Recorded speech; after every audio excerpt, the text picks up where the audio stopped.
Yes, sir. Welcome back to Trapper Dive. I'm your host of the Trapper Dive podcast, Jamual Force, aka Coach Maul, aka Henny Maul, all that good stuff, man. And listen, we're here to break down one of my favorite rookie prospects, not named Emmanuel Forbes, Ricky Stromberg, man. I'm a huge fan of Ricky Stromberg, first and foremost, but I am a person who am a little bit perplexed. If you've been following us on Trapper Dive side, you've known that I've asked the question several times. Why is he not getting an opportunity to compete, openly compete for starting center spot?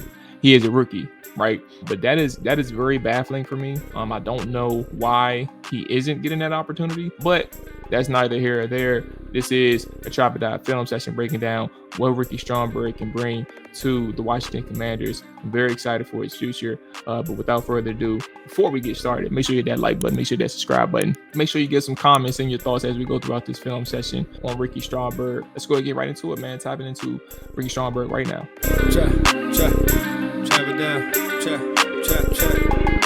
So before we get into the clips that I'm about to show you, I think when you look at his pass game strengths and things like that, Stromberg, his initial quickness is really good. Getting into his pass sets, he plays with some urgency, right? He has very good grip strength, when he's engaged with his rushers. He's solid against speed rushers, but he's better against power. He has a solid anchor due to his functional strength, right? How he's able to marry his upper body and his lower body to kind of stalemate bullet rushers. He understands his landmarks. I think that's all important as we kind of dive into these next set of clips that I'm going to be showing you. Those are all important, right? But right now, what we start off with is his mental processing, and I'll go ahead and let the clips show right now. His mental processing is very good in terms of the line games, what he's able to see at the line, how quickly he's able to process what's happening, and his adjustments, right? So when you look at these examples right here, or this first example, being able to recognize that the one tech defender to his right is a potential A-gap threat, but then also knowing that the defender on the second level right above him is another potential A-gap threat. That is the first part of him understanding what he needs to do. His immediate threats to the quarterback is that one tech defender, and then the second level threat who can occupy either the A-gap to his left or the A-gap to his right. And that defender declares a second before the snap, so he's able to see what this defender's trying to do. He latches onto him, but then also sees that this looper coming from the left side, the 5 tech, is immediately in his threat now. So he's able to occupy him, take on. He does have some help, but you see his vision and his processing being able to take on that looper, which is really good. That's really good work right there. And we move on to the next set. Again, you have a one tech defender, and now you have a second level threat with number 10 against Alabama. Now he takes on that immediate one threat, that one tech A-gap threat, right? This is a 3x2 slide protection. So that right side of the offensive line is sliding to the right, and you have two man-on-man matchups on the left side with that left tackle and that left guard. So he takes on 98, has that eyes. You can see what this looks like, right? And mind you, he has a little hand to the face right here. Still able to locate number 41, who is coming off of the backside of 98. Got the eye contact right there. Latches on, washes the defender, right? It's not Stromberg's fault that pressure got to him. Like pressure got to the quarterback. He took care of his job. Same thing here. Now you have no A-gap threats right now. You have 2 3-tech defenders, 2 5-techs. However, again, in a 3x2 slide protection, you got help with 3-on-2. They're only sending 4 rushers. So now you just take care of your man and drive him. Finish the play. That's one of the things that I like about Ricky Stromberg is his mean streak. It's very good, and it's impressive. And that's what type of competitive toughness that you need to have on the offensive line. Somebody who's willing to finish plays like that. I can watch this play 1,000 times. He has a mean streak. Again, here we go. Some more. Now you have a one-tech defender, and then you have an immediate A-gap threat. You have a double A-gap threat on the right and left side of Ricky Stromberg. So he takes on that right side and has that looper right behind that one-tech defender. Again, washing the defender, finish the play. You see the strength on contact as well with second-level guys. He damn near put him on his ass. Stromberg did. But his teammate kept that defender from falling to the ground. So very good work. Also very good change of direction, right? You can see him open up his hips, flip his hips to be able to make this block. That's really good. Let's go and go to the next set of clips. So this is the Bieniemy special, the screen game, right? I think when you look at Stromberg's able to do from a open field standpoint, again, his initial quickness, his foot speed to reach his landmarks. He has good tempo, being able to approach defenders, second and third level defenders, while remaining under control, having the right balance so he doesn't look off balance, so he doesn't fall trying to block a open field defender. He just has that natural feel for space, and you'll see this in the run game as well, something similar.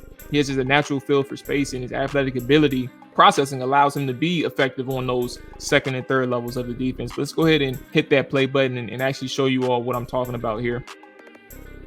Like that that lateral movement, being able to navigate through the traffic on the first level to get clear and open field like that. This is important right here. Chopping his feet, settling down, coming to balance, and getting a hand on that defensive back. Excuse me. I don't know why I couldn't say that. That's very good work. Again, open field, same thing. Swim move, get in space, get that block, and drive them. That's really good work right there. Again, the screen game or the screenplay didn't fail because of Ricky Stromberg. He was able to get in space and make a play. You see the processing right there, scanning the field. You can actively see him scanning the field, looking to his right, to his left, identifying threats, but knowing that this is a middle screen, right? So this is right to number 5. Easily able to get to the second level. There are no threats to his left or right. It's just him and number 5. Again, what is he doing? Remember I mentioned that in that first clip, chopping his feet. He has a good base, right? And able to take on 5 and drive him back. He's not getting off that block. And that's a house call. It's a house call because of Ricky Stromberg. Like, I love that. Let's go ahead and go to the next set of clips now. So as we transition to the run game, to understand the Razorbacks, I think they primarily utilize zone run concepts. And we talk about that marriage with Eric Bieniemy and the Washington Commanders in the screen game, right? That's where Bieniemy comes from. They have a variety of ways to get to the screen game, but they also are very effective in zone run concepts. And for Arkansas, who utilized that, his biggest strength was the zone run scheme. You know, his initial quickness, being able to get to his landmarks on those reach blocks. His overall competitive toughness, like the way he blocks, is very impressive. He has consistently good hand placement. His timing with his hands, his grip strength with his hands to sustain blocks is really good. He can recover if he is a little bit off balance, which also goes into his competitive toughness. And ultimately, I mention all the time that he's just an overall playmaker in the run game. Like, that's just what he does. So here you see a nose tech, right? Is his immediate threat. He combos with his right guard, being able to make that block while climbing to the second level. He creates that seal, getting to number 10, right? And creating that lane for what would have been, I'm about to say for the running back, for what would have been the running back if he was to take that option and hand it off to him instead of making that pass. But you see the lane that he creates right here. That's very good work. Again, against Alabama, somebody right over top of him. And you see the relationship that he maintains with 62, his left guard, as he climbs to the second level. The initial hand placement where his hat placement is as well, right in the right spot, right on the left side or the left shoulder of the defender, as he uses that play strength and that leverage to drive him upfield and then occupy the second level defenders. It's really good work. Getting more work from him. Same thing. A good combination block with his right guard as he drives up to the second level defender, taking care of him. And we see some of the same stuff over and over again, like his processing, his ability to consistently be in the right place, how he's able to overtake this time, right? This isn't something that he's not the post blocker right now or the seal guy. He's a post blocker, so he's overtaken for the right guard who is climbing to the next level. Very good work. Now you got a true double team at one point. I guess it was a true double team, but who was that? 62 had other plans. Here you go. And we keep pushing. Another nose tackle right over top of him. Takes care of the immediate threat, but then also decleats. Decleats number 8. Like, that's what I talk about with that physical toughness, that competitive toughness. Creating a lane for number 5. And now you see his ability to flip his hips or turn his hips inside for his running back. Starting from, mind you, let's be clear, this is a one take that he's trying to reach, right? Reaches him, has a little bit of help from 55, so he can able to turn him inside and seal him from the play side gap. But the play shift to sustain that block, very impressive work. And let's go ahead and get into my final set of clips and the true reason why I call him a playmaker, a center that's a playmaker. I think that as we tap into this, his second level blocking is amazing. It's incredible. And like his ability, again, we talked about it with the screen game, like his comfortability on that second level, his IQ, his processing, his awareness is really good. I think that this is one of the reasons why I say, especially in that run game and just that second level, like why isn't he getting that opportunity to compete for a starting spot, right? But let's go ahead. First play, look at the angle that he sets himself up for, right? You see it right here. Everybody's looking at that path to the end zone. Like there's a clear path to the end zone here. And the way he's able to slide laterally and seal off that linebacker, right? Understanding his landmarks, his angles to the defender, and create that lane for him for Zero to get through. That's all Ricky Stromberg. I mean, Zero had something to do with it, but it's mainly Ricky Stromberg. Same thing here. Let's go ahead and run this back one more time.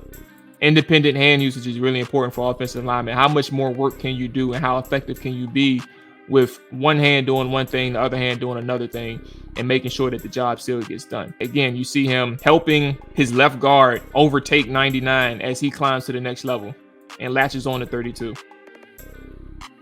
Again, he can't control where the ball carrier takes the ball or his other lineman blocking, but you see what his job was and how he got it done.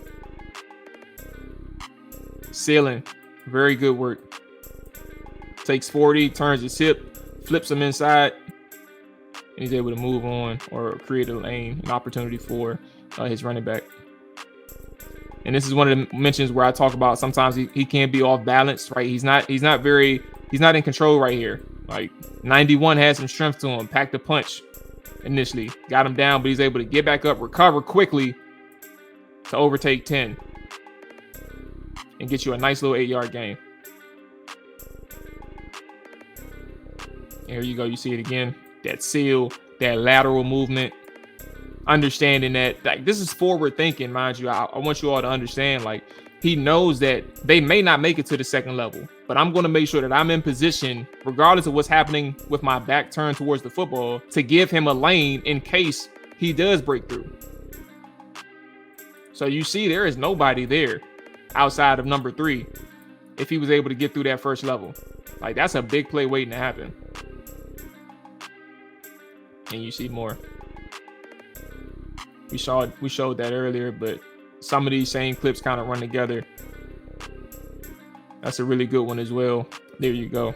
Now, when you talk about weaknesses, there are concerns with his technical work and sometimes his frame as well. His punch timing, I think, is something that's noticeable in terms of like some of his issues with speed to power. Quicker pass rushers could get into his frame quickly, right? In terms of their hands, like their strike timing, that can knock them off balance at the point of attack. And also creating anchor issues when they do convert from speed to power. So I think he has to develop like a plan against those type of guys, especially guys who convert to the long arm to push the pocket. He's not that good against the long arm. He doesn't really know how to swat it off them or keep his frame clean when they do convert and they're able to establish that long arm or try to establish that long arm. Also, what gets him in trouble sometimes is waist bending. I mean, that can really cause some imbalance issues as well. And for the most part, those are the biggest things. In run game, you're going to have some issues maybe if he was like primarily a gap scheme run blocker. I don't think when you talk about gap schemes, that's more so like one-on-one defenders and offensive linemen blocking each other or trying to get off blocks. And I think that's where Stromberg had some of his issues when he was going up against those bigger big body, one tech defenders, nose defenders in the run game, especially, again, base blocks. So that contributed to like what his frame was. His functional strength is a problem in terms of how he attacks those guys. And I think he can continue developing in his frame. And I think that's very important. That's going to be very good for him. He's not going to necessarily be able to function and win 90% of his battles that aren't doubles or combos, especially against in the gap scheme offense. So he has to just continue developing his hand placement and his play strength and things like that. Overall, though, I think that Stromberg is a smart, athletic offensive lineman. Again, what's the word that I've been using? Shout out to Mike Irvin, playmaker. He is a playmaker in the run game and very good in terms of his pre and post snap processing in the passing game to get the offense in the best looks from a protection standpoint, as well as helping his quarterback out. The various zone run concepts at Arkansas is like one of the main reasons why I think the Washington Commanders were interested in him. I don't know if the enemy's scheme when he brings it over here is going to be primarily zone, but I do think that if I had to guess, that's what I think it's going to be. So could he challenge for a starting role? I believe that he can. I believe that he should get that opportunity, but will he really get it given how Ron Rivera and company are adamant that Nick Gates is that guy at center for this year? We'll see. With that being said, again, if you haven't done so already, please hit that like button. Please hit that subscribe button. We definitely appreciate it over here on the Trap or Dive YouTube channel. And yeah, till next time, man. Peace. Trap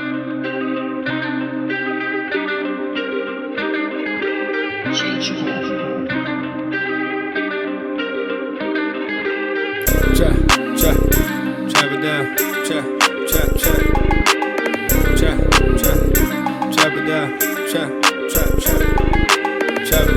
Trap it down, you gon' trap it down.